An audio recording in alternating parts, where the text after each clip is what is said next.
Now let's go to the economy and how it tracks from here as the Reserve Bank's interest rate rise last week starts taking effect from the end of this week as banks will pass that rate rise on, especially to home borrowers in full. Money markets say the Reserve Bank will now pause for several months, but with May or June now most likely for the next rate rise. Beyond that, markets are less certain with no third rate cut fully priced in through to the end of this year. Here on Sky, we've consistently told you that inflation was not fully defeated and that the Reserve Bank would in all likelihood have to resume raising rates. That's been explained to us by independent economist Warren Hogan, now of EQ Economics, who joins me now. Warren, thanks for your time.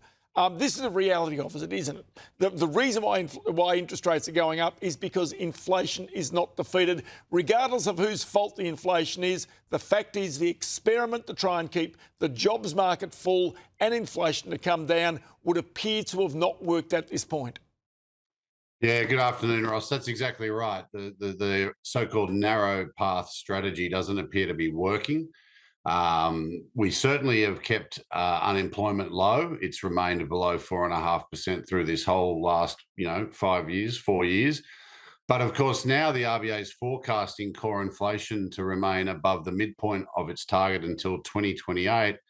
And that means it will be almost 8 years of above target inflation. And it's that inflation which is working away at everyone's living standards, which is cutting people's real incomes and making life tougher for a lot of Australians. And I'd imagine some of the polling and political outcomes we're starting to see are a result of that. So, look, inflation has not been defeated, and because it takes a little bit of pain in the short term for that long-term gain of price stability, and both our political leadership and what appears at the Reserve Bank is that they're not prepared to do that. All right, and you understand from a political reason as to why a government wouldn't want that to happen.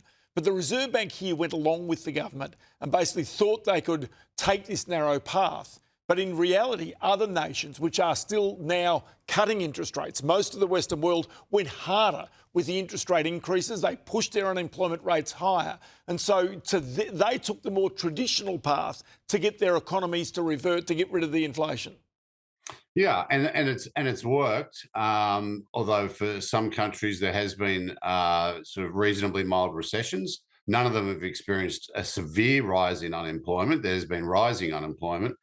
But yes, it's the Reserve Bank's responsibility, and they undertook an open experiment with the Australian economy, this so-called narrow path strategy. And they now need to about face, because what we've learnt in the last 6 months is that not only is inflation rising again, which is a problem, but it actually never got back to target when you measure it in core terms. I mean, it might have touched there because of government subsidies. And that means also that not only is there a need for rate rises now, but they didn't get the job done in 2024. The cash rate never got high enough then. So this idea that they might only have 1 or 2 rate hikes this year and everything will be fine is pretty mythical, given that a 4.35% cash rate didn't get rid of inflation in 2024. I'm not sure what's going on that would make that any different in 2026.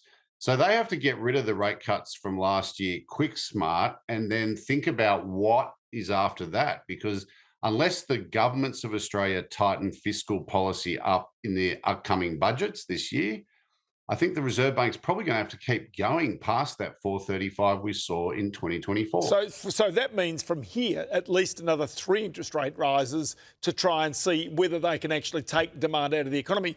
I heard the Treasurer today in Question Time talking about this. It's not our fault. It's not the government spending. We're reducing things. We're taking pressure off, all this sort of thing.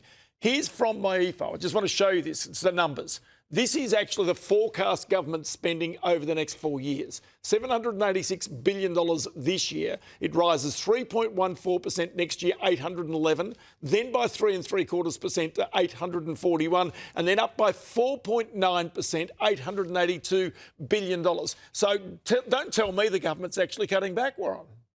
No, they're not in any way, shape or form. And of course, the big problem is over the last 3 years, the federal and the state governments have all projected a slowdown in their spending over the out years, and it's never materialised. And part of the reason for that is this very inflation that we've got in this economy, because the cost of their programs is going up. They have to pay higher insurance and higher electricity like the rest of us. So we're in this sort of trap. And this is why inflation is such a dangerous thing for an economy where government's finances are now starting to be heavily impacted. That is becoming more expensive, Yes. and they finding it harder politically. They're going to have to make bigger and bigger cuts to actual programs in order to get their spending under control because of Yes, this. indeed. Good stuff. Warren Hogan, always good to have you on the program. Many thanks for your time.